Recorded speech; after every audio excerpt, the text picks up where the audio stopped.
भाजपचे नेते आहेत. पुन्हा एकदा आज बाळासाहेब थोरातांना समन्वयासाठी मुंबईत मातोश्री आणि पवारांकडे यावं लागतंय. अजूनही जागा वाटपाचा तिढा कायम आहे. दुसरी वेळ आहे की बाळासाहेब थोरातांना मातोश्रीवर यावं लागतं. नाही, असं नाहीये.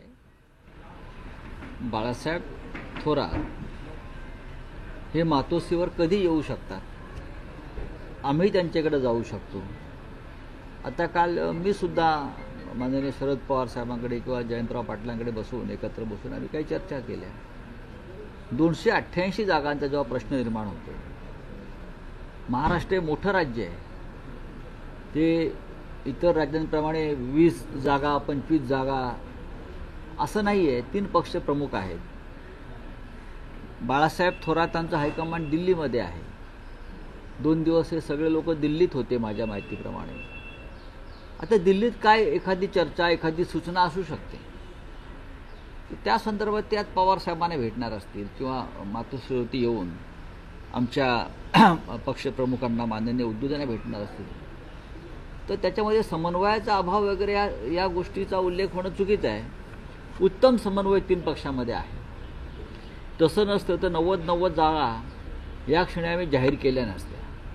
आता काही जागा शेवटपर अजून आता आज आणि उद्या उमेदवारी अर्ज भरायचे नाही आहेत, सुट्टी आहे. काही किरकोळ ज्या गोष्टी आहेत त्याला मी तिढा किंवा पेच म्हणत नाही, त्या चर्चेनं सुटतील ना. आणि बाळासाहेब थोरात हे त्यासाठीच मातोश्रीवर येत आहे. पण राऊत साहेब, नाना पटोलेंना पुन्हा लेटर बॉम्ब टाकावा लागतोय. त्यांनी म्हटलं पत्रात की ज्या पद्धतीनं जागा वाटप जाहीर झालं नाही तरी शिवसेना युबीटी एबी फॉर्म देते, याबद्दल नाराजी व्यक्त केली. स्वतः उद्धव ठाकरेंनी या पत्राबद्दल नाराजी व्यक्त केली. बघा, अशा पत्राचं निवडणूक काळामध्ये असं पत्रव्यवहार होत असतो. जरी हल्ली ईमेलचा वापर होत असला, टपाल खातं फार चांगल्या पद्धतीनं काम करत नसलं तरी असा आपापसात पत्रव्यवहार होतो. नाराजी व्यक्त केली याचा अर्थ काय ते नाराज होऊन संन्यास घेऊन बाहेर गेले असं नाही ना. कुठे आहेत ना, नाना पटोलेंशी माझा चांगला संवाद सुरू आहे. काय त्यांचा माझा संवाद झाला आमचा. एका जागेची आम्ही काल अदलाबदल केली एकत्र बोलून. नांदेड उत्तर आणि हिंगोली अशी एक जागा आपापसात चर्चा सुरू होती. आत्ता चर्चा झाली 5 मिनिटापूर्वी. लेटर बॉम्ब वगैरे औपचारिकपणा असतो, तशी पत्र मिळतात, आम्ही त्यांना पत्र पाठवतो. मीही जयंतरावांना पत्र पाठवतो अनेकदा की जयंतराव असं असं आहे, जरा काय करता येईल पहा. पत्र यासाठी पाठवायचं असतं की तो आपल्या समोर एक कागद राहतो चर्चेसाठी. म्हणजे अनेकदा या गोंधळात डोक्यातून अनेक गोष्टी निसटून जातात, विसरायला होतं. आता आमची वय झालेली आहेत सगळ्यांची. कागद राहिला समोर की चर्चा होते ना. राऊत साहेबची नाराजी आहे ती ऑन पेपर आणली जाते. त्याला नाराजी म्हणत नाही. पुढच्या काळात ती वापरली जाऊ शकते. असे पुरावे कोर्टामध्ये पुरावे टिकत नाही. चंद्रचूड समोर तर सरन्यायाधीश पुरावे मानायला तयार नाहीत. तर कोणत्या पुराव्याची गोष्टी करताय तुम्ही. सरन्यायाधीश देशाचे पुरावे समोर असून अपात्रतेसंदर्भात ते मानायला तयार नाहीत. शरद पवारांसारखा भक्कम पुरावा समोर असताना राष्ट्रवादी काँग्रेस अजित पवारला देतात. कसल्या पुराव्याच्या गोष्टी करताय तुम्ही. महाविकास आघाडीला भविष्यात काही फटका बसला अजिबात नाही. 175 जागा 170 ते 175 जागा जिंकून महाविकास आघाडी 26 नोव्हेंबरला सरकार बनवणार. काही कोणामुळे अडत नाहीये. तिघांचं व्यवस्थित चाललेलं आहे. तुम्हाला काही शंका असतील तर संध्याकाळी तुम्ही आम्हाला भेटा, आम्ही एकत्र असतो. राहुल गांधी नाराजी व्यक्त केली, जागा अधिक मिळाल्या नाही. राहुल गांधीजी यांना मी ओळखतो, अनेक वर्ष ओळखतो. राहुल गांधीजींनी त्यांच्या पक्षाच्या बैठकीत जर काही एखादी भूमिका मांडली असेल त्याला मी नाराजी म्हणत नाही. 3ही पक्ष या महाराष्ट्रात तोलामोलाचे आहेत, हे राहुलजींना माहिती आहे. शिवसेना असेल, राष्ट्रवादी काँग्रेस असेल, दोन्ही पक्षांच्या नेत्यांचे राहुलजींशी अत्यंत मधुर संबंध आहेत. जर त्यांनी नाराजीच व्यक्त केली असती, जर त्यांना चर्चाच करायची असती तर आमच्या 2 नेत्यांशी त्यांनी जरूर चर्चा केली असती. या बाहेर आलेल्या ज्या राहुलजीविषयी ज्या गोष्टी आहेत यांच्यावरती विश्वास ठेवू नका. पहिल्या यादीत ज्या काही तांत्रिक चुका होत्या म्हटलं गेलं होतं की दुरुस्त केल्या जातील, पण दुसरी यादी आली आहे, पहिल्या यादीतल्या तांत्रिक चुका दुरुस्त झालेल्या नाही. हो, आम्ही पारोंड्याची जी जागा आहे पारोंडा, ज्याच्यामध्ये राहुल भूम परांडाची जागा आहे, ज्यात एनसीपी ही आग्रही आहे आणि राहुल मोटेंनीही अपक्ष उमेदवारी आणि तिथून तुम्हीही एबी फॉर्म दिलेला आहे. त्या संदर्भात पक्षात आणि आमच्यात आणि राष्ट्रवादी काँग्रेसमध्ये चर्चा सुरू आहे. त्याचबरोबर लोहामध्ये देखील दोन्ही ठिकाणी शेकापनं एबी फॉर्म दिलेला आहे. शेका पक्षाची चर्चा पूर्ण व्हायची आहे. शेका पक्षाची आज चर्चा होईल.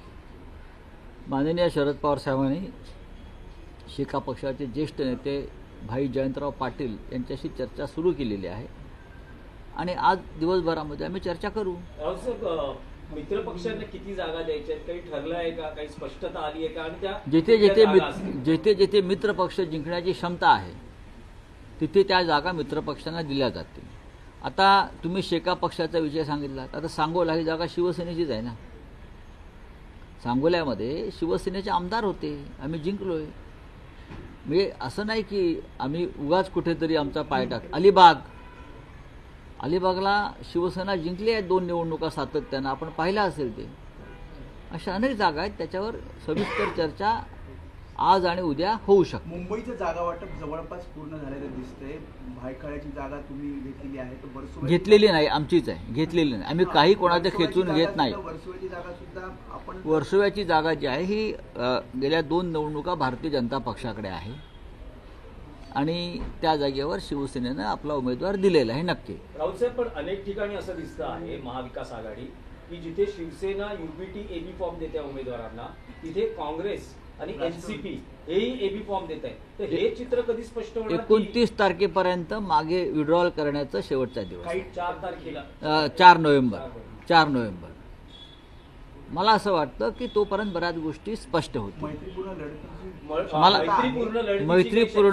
मैत्रीपूर्ण लढतीची लागण लागेल असं मला वाटत नाही.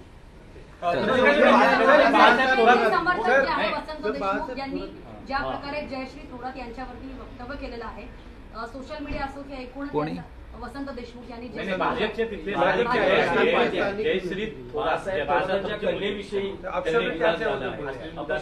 जाळपोळपर्यंत परिस्थिती गुन्हे दाखल झालेले.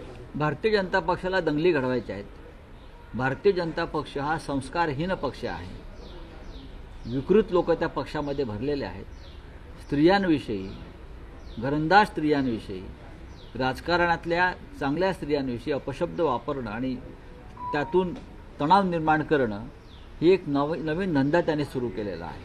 दिल्ली में जाना चाहिए सर, सीसी की बैठक में राहुल गांधी ने भी नाराजगी योगी आदित्यनाथ की महाराष्ट्र में कैंपेनिंग करने को लेकर शिंदे गुट की तरफ से और बीजेपी की तरफ से दोनों से डिमांड आ रही है. देखिए योगी आदित्यनाथ जी हमारे अच्छे मित्र रहे हमेशा. हम उनका आदर करते हैं, बाबा जी का. वो हमारे बाबा जी हैं. हम उनको हमेशा हमारा प्यार और उनका प्यार आपस में हम बांट लेते हैं, ये सच है. लेकिन बात रही चुनाव की और राजनीति की, महाराष्ट्र में आकर बाबा जी क्या करेंगे मुझे बताइए आप. बाबा जी तो हर जगह जाते हैं.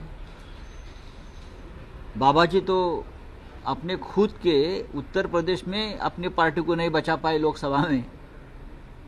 अपने खुद के उत्तर प्रदेश में ऐसी सीटें हैं. अयोध्या नहीं बचा पाए, चित्रकूट नहीं बचा पाए.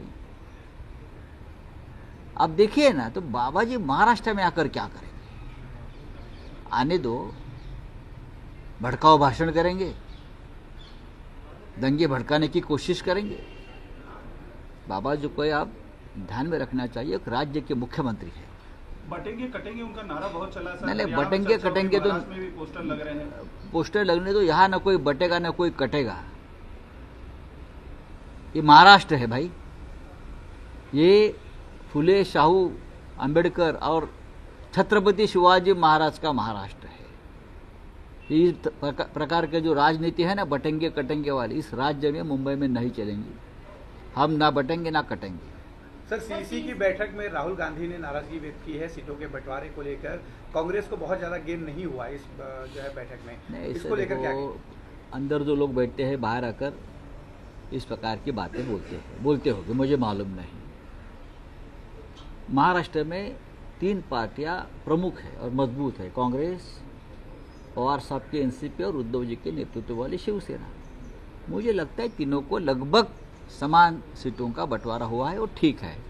और राहुल गांधी जी बहुत ही संयमी नेता है, उनको महाराष्ट्र की राजनीति के बारे में पूरी जानकारी है, कौन कितने पानी में है ये भी मालूम है। हरियाणा में तो पूरी सीटें कांग्रेस ने लड़ी थी, हरियाणा में पूरी सीटें कांग्रेस ने लड़ी थी ना, सरकार नहीं आ पाई। तो सबको साथ लेकर चलना चाहिए, सबका साथ सबका विकास, ये नारे की अगर किसको जरूरत है तो महाविकास आघाड़ी को है। सर, राशिद अल्वी ने एक बयान दिया है कि मस्जिदों को जिस तरह से तोड़ा जा रहा है, अगर ये स्थिति रही तो देश में एक तरह से जो है सिविल वॉर शुरू हो जाएगा। देखिए, civil war Bharatiya Janata party देश में करना चाहती है और भारतीय जनता पार्टी की ताकत है जातीय दंगे और सिविल वॉर, लोगों में नफरत फैलाना और फिर चुनाव को लड़ना। लेकिन देश की जनता ने अब उससे सबक लेना चाहिए, अब देश न बटेगा न टूटेगा। चले, थैंक यू।